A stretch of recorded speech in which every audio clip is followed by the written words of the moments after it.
Welcome to Color Country Politics, where we discuss all the important political issues facing Iron County, Utah. Our guests include elected officials and community leaders in or representing Iron County.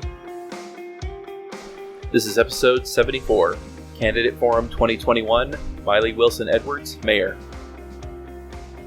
Hey friends! Welcome back to Color Country Politics. I'm so excited. We have our next series with the mayoral candidates. This is our post-primary, pre-general series of Color Country Politics. And I'm so excited that you guys are here.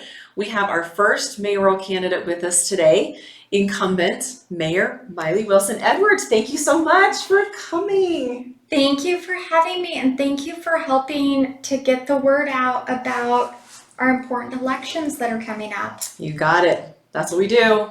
Like I say, there's no better season than political season.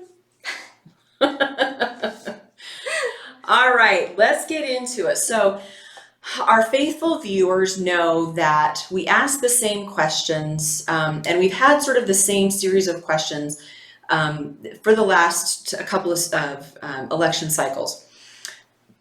There's two mayoral candidates coming into the general election, and so we're going to ask both mayoral candidates the same questions, but they're different than we have asked before.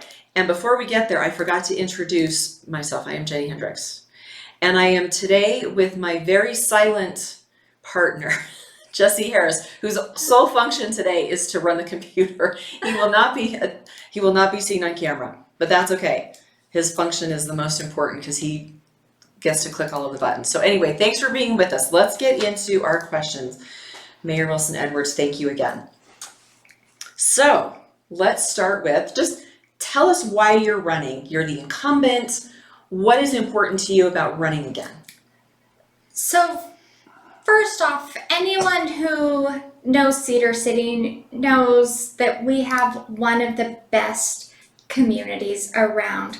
We have accomplished some amazing things over the past 7.5 years, and I am so proud of them. Anywhere from no longer having the 1,800-hole golf course, we're down now to an 18-hole golf course with the prairie dogs being removed from the golf course, the cemetery, the airport, all for health and safety reasons, also making it easier for just the general public to get building permits. We have, I know it's not always the best during construction season, but Coal Creek Overpass Bridge is under construction right now. Nichols Canyon, that area is under construction. Those are big, major projects. Some things that people don't always realize is Main Street and 56.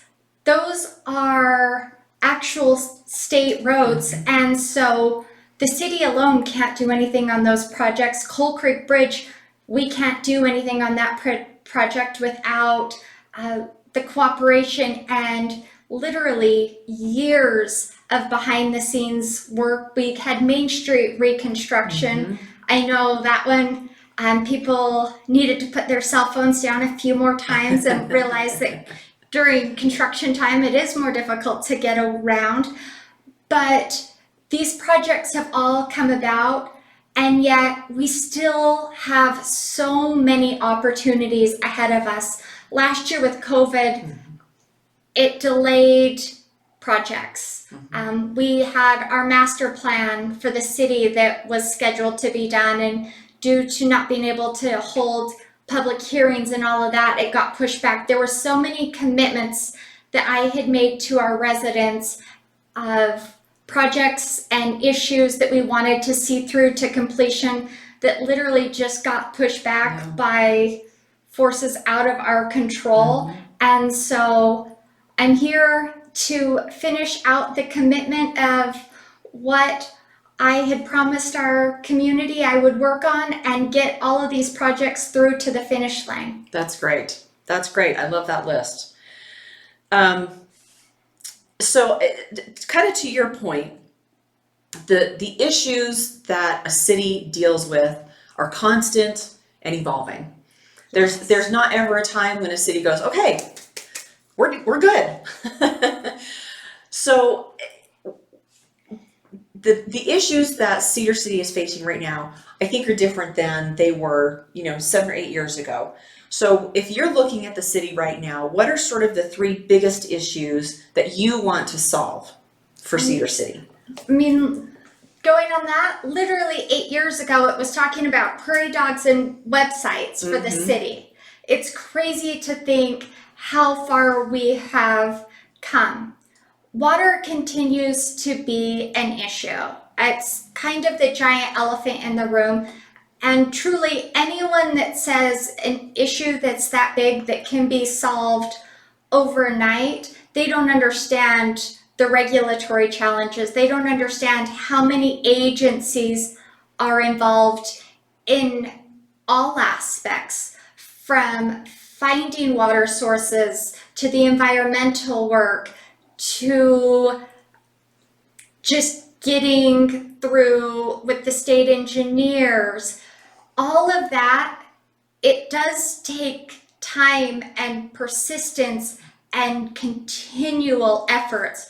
So water is definitely an aspect that we will continue to focus on. We have acquired hundreds of new acre feet of water over the last few years.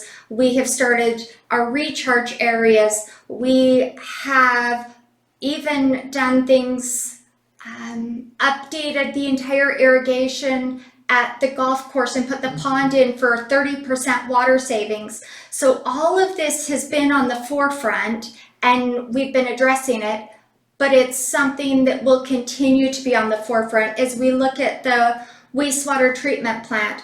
We have had a long-standing contractual obligation with a farmer for them to use that water to irrigate, feed, and resources for their animals. To just go in and say, tomorrow we're going to pipe this water to another farmer isn't practical, and you're essentially taking a resource away from somebody that already is under contractual obligation with the city and giving the same resource to somebody else. And so it's looking long term. Eventually, it would be great if we could, in addition to the agricultural aspect of that, clean the water up from, it's currently at type 1, which isn't suitable to be around humans. Clean it up to a type 1 water, then it can be around humans, and then it can come back in as a secondary irrigation system for the growth that's happening on the north side of town. We can use it to water recreation facilities, soccer fields, ball fields, churches, schools, all of those other aspects that would be on the north side of town and closer to the source. We're working in conjunction with some of our other agency partners on a grant right now, looking at part of that project would be holding ponds to hold the water during the winter season when it's not used for irrigation. All of this is in the works. We have we have even our state leaders support this project and have been sending us grant applications. Just merely piping it to another farmer will make it so the current individuals, they could just go out and put a well in and take water out of the aquifer. It's really looking for that long-term, 10, 15 years down the future, what will best suit our community. Another issue, if anyone has looked outside, looked at home prices, looked at growth is an issue. Growth it's a double-edged sword. With growth comes opportunities, but it also comes with a need to mitigate the impacts on our current residents. And we're doing that through continually updating infrastructure. We have the transportation master plan in the works between Cedar, Utah. As I mentioned, so many of our roads have that UDOT tie, and Enoch, because where we're all closely connected, some of these we have to work together. Sitting at the bully pulpit will only get you so far, That's right. but it might get one project accomplished. But in a city such as ours, you have to continually work with these different agencies. And so looking at storm drains, we had the floods, we had already budgeted updates to every one of our infrastructure master plans before the storms came. Wow. Our budget starts in July. We knew that was something, as our city continues to grow, that we needed to update. So that was already well funded and in the works. And we continue to replace water lines, replace sewer lines, replace our aging infrastructure. There's new technology, and it's a balance of incorporating the new technology, but making sure that it's tried and true, tested technology. So we're not necessarily the guinea pig community. Yeah. And then obviously there is, and this one kind of hits close to home because I was born and raised in Cedar City. I want to raise my family in Cedar City and have good paying jobs and opportunities for the future.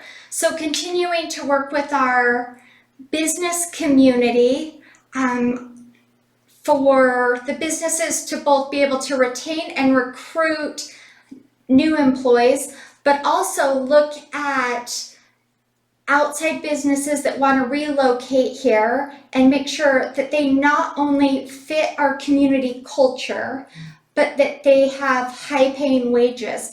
At the beginning of this year, I announced 2 different new companies that were moving here. Both will be paying at least 125% above the county average wage. One will have over 80 jobs, one will have over 130 jobs, and just looking for those companies that are a good, solid fit for our community to provide additional opportunities for our residents. We talk about how we export water through agricultural means and how we export our educated children to go get jobs in other places. And I want to look at both of those and keep those 2 precious resources here thriving in our community. I love that. I love how you call both of those precious resources, because they are. That's great. Okay, so you actually kind of hit on my next question, but I'll give you the opportunity if you want to weigh in. So the question is, what are the 3 biggest issues you want to solve in Cedar City? And then what is your plan to solve them? So do you want to add anything? You kind of rolled all of that in there, but regarding those 3 issues that that you had mentioned, anything else as far as what you have in your toolkit to solve them? So what some people don't understand, the role of the mayor isn't the legislative role. It's more of the big picture.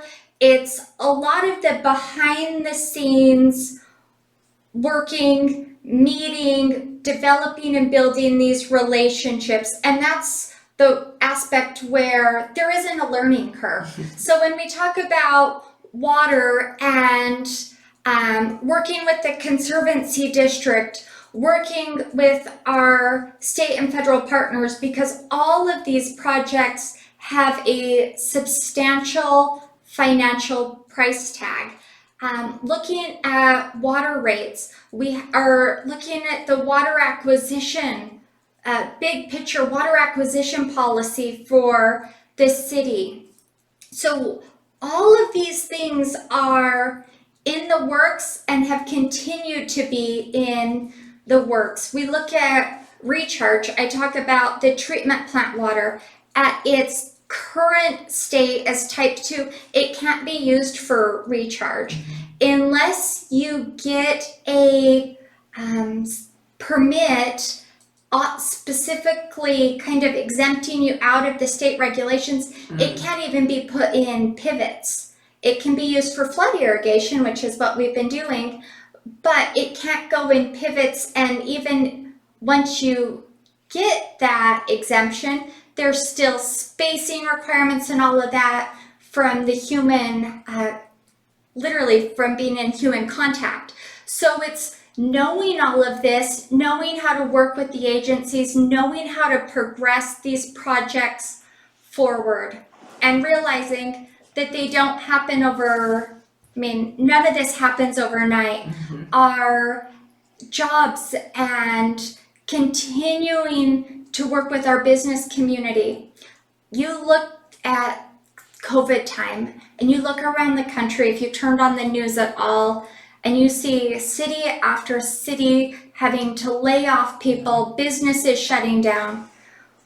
We did a kind of a creative budgeting where we budgeted half of our revenue from July to January, and then did a second one from January to July. We ended up, when Shakespeare and Summer Games said they weren't happening, pivoting, coming up with a creative idea, and safely hosting baseball tournaments every weekend.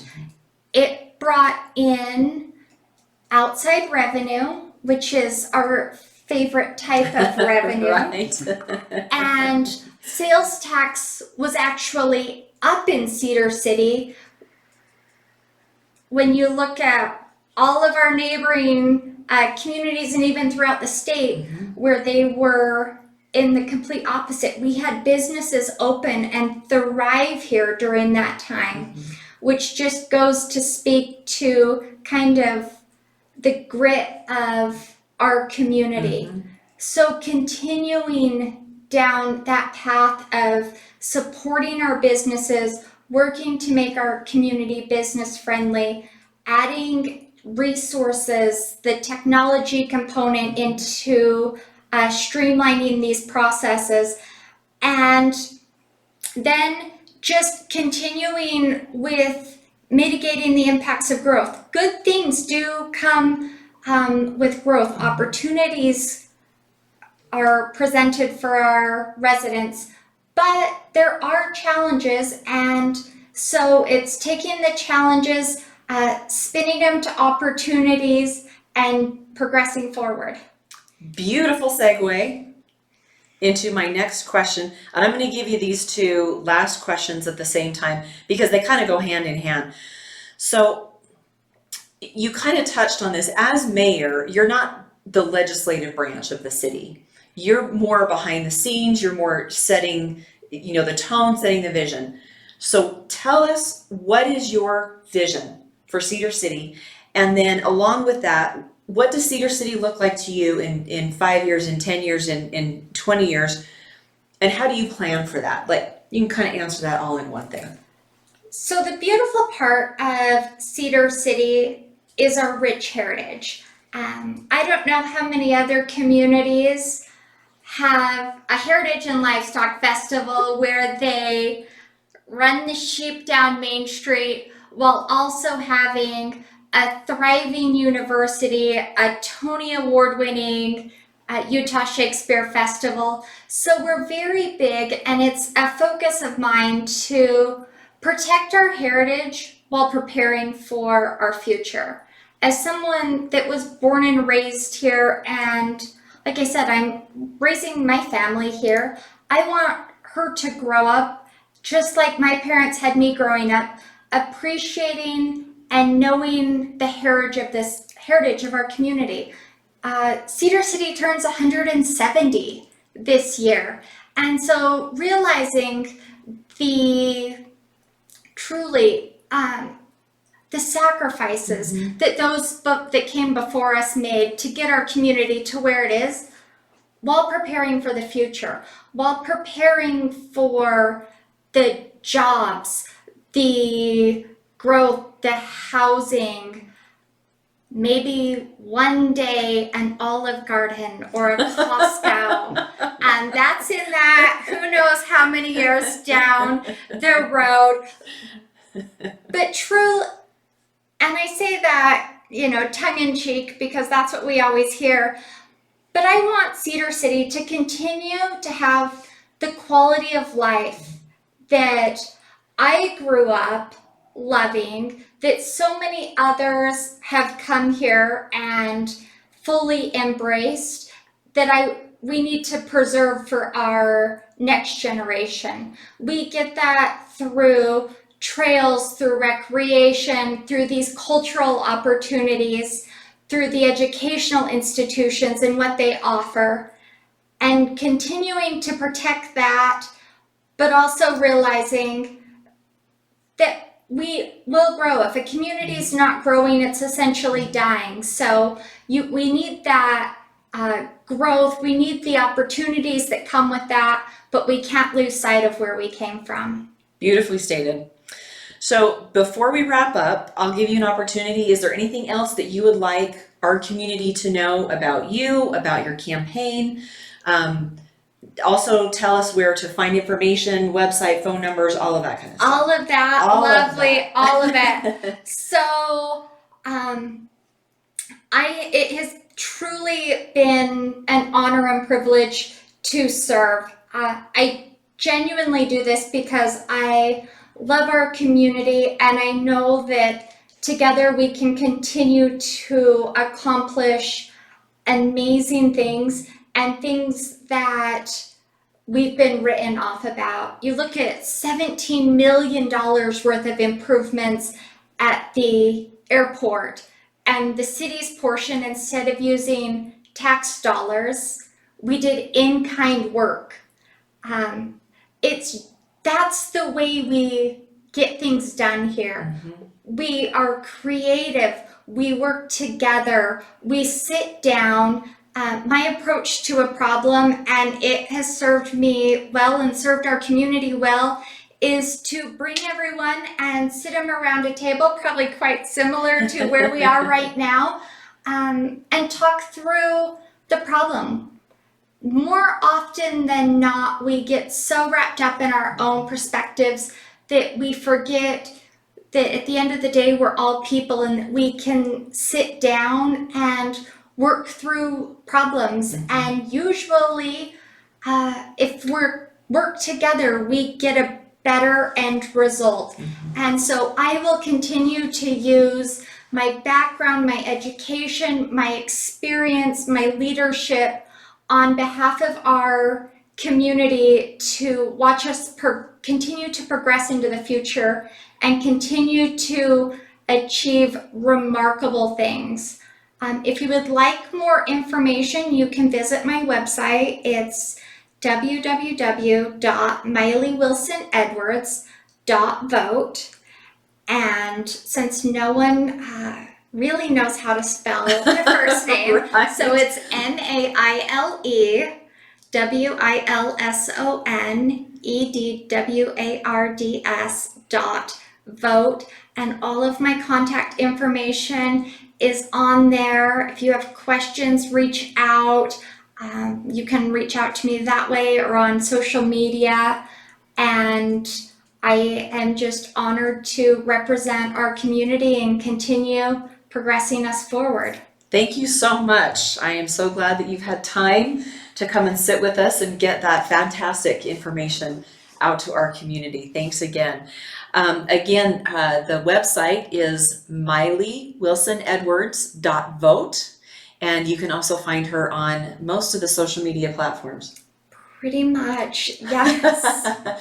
All right. Thank you again, Mayor. Can I do another shout out? I know Sure. It's been a really abnormal summer, to say the least, with the flooding, but truly how humbling and how much I appreciated standing side by side with so many of our community members. It didn't matter religion, political affiliation, any of that was pushed aside, and in the true volunteer spirit of Cedar City, people just rolled up their sleeves to help one another.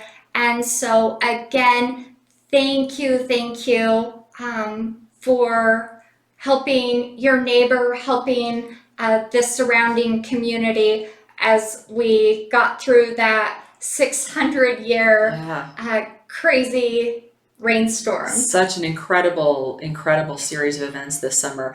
I don't think I can state it any better than that. So Thanks you. again. Thanks again. I am Jenny Hendricks. This has been Color Country Politics, along with my very silent and button-pushing co-host, Jesse Harris. We will see you next time. Thanks.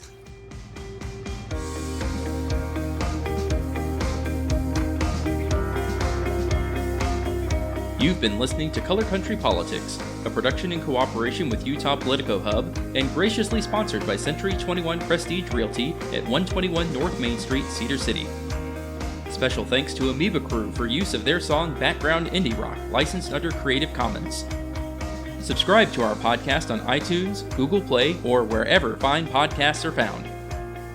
Also, check out our YouTube channel where we post video of our interviews. And don't forget to follow us on Twitter, Facebook, and our website at www.colorcountrypolitics.com.